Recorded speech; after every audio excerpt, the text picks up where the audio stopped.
BSSC का जो result आया है, हालाँकि कुछ लोग इसको कह रहे हैं कि ये रिजल्ट नहीं है और बीएसएससी भी इस चीज़ को अच्छे तरीके से क्लेरिफ़ाई नहीं किया है। चूँकि जब बच्चे या कैंडिडेट जब बीएसएससी ऑफ़िस विज़िट करते हैं, तो उनको बताया जाता है कि ये रिजल्ट नहीं है, ये बस डॉक्यूमेंट वेरिफ़िकेशन है। तो डॉक्यूमेंट वेरिफ़िकेशन बिना रिजल्ट के कैसे कर रहे हैं? तो कह रहे हैं कि कुछ चीज़ें ऐसा है जिसकी वजह से हम डॉक्यूमेंट वेरिफ़िकेशन कुछ लोगों को करा रहे हैं। तो भाई ये क्या खिचड़ी पक रही है बीएसएससी में, वो किसी को नहीं पता। लेकिन एक्चुअल में ये रिजल्ट ही माना जाएगा।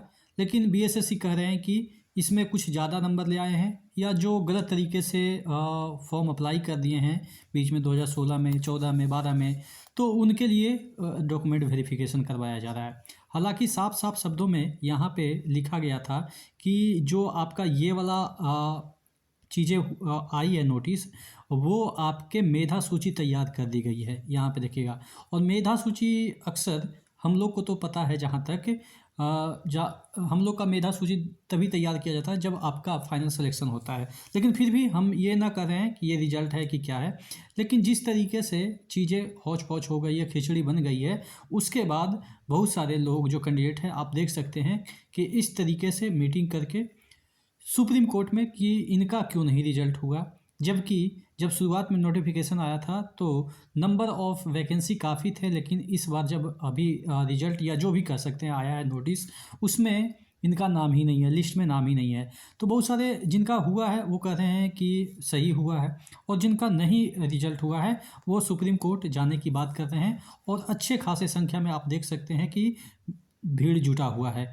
तो अब टोटल कहने का मतलब ये है कि किसकी गलती है? गलती सरासर आपके बीएसएससी की है, बीएसएससी की है। क्यों मैं ऐसा कर रहा हूँ? क्योंकि कुछ भी क्लियर नहीं करता है। एक तरफ नोटिस निकालता है, उसमें लिखता है मेधा सूची, और एक तरफ जब लोग वहाँ बीएसएससी ऑफिस जाते हैं तो उनको बोलता है कि ये आपका मेधा सूची नहीं है, ये आपका रिजल्ट नहीं है। तो जब रिजल्ट नहीं है तो फिर बच्चों को ये क्यों नहीं कहा जाता है कि रिजल्ट बाद में आएगा? क्लियर कर देनी चाहिए वेबसाइट पे निकाल के, इतना प्रदर्शन करने की ज़रूरत ही नहीं है। लेकिन कुछ भी क्लियर नहीं कर रहा है और बिहार एसएससी का ये हमेशा का रवैया है। कोई भी एग्ज़ाम उठा के देख लीजिए, जो कि ठीक-ठाक एग्ज़ाम की मैं बात कर रहा हूँ, उसमें केस ना हुआ हो।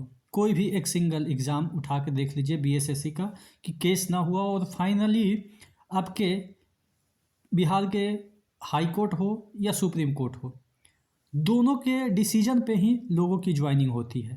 अक्सर अक्सर यानी कि जब से बिहार जो स्टाफ सिलेक्शन कमीशन वर्किंग कर रहा है, तब से कोई भी वैकेंसी स्मूथली, और इधर तो लगभग 100% हो गया है। पहले वैकेंसी निकलेगी, उसके बाद फिर कोर्ट केस होगा, फिर उसमें मॉडिफिकेशन होगा, फिर कोर्ट केस होगा, फिर एग्ज़ाम होगा, फिर कोर्ट केस होगा, फिर रिजल्ट आएगा, फिर कोर्ट केस होगा, फिर ज्वाइनिंग होगी, फिर कोर्ट केस होगा। यानी कि आदमी ज्वाइन भी कर लिया है, फिर भी कोर्ट केस चलता रहता है। जैसे हम लोग के साथ भी अभी तक चल रहा था, हम लोग ज्वाइन भी कर लिए।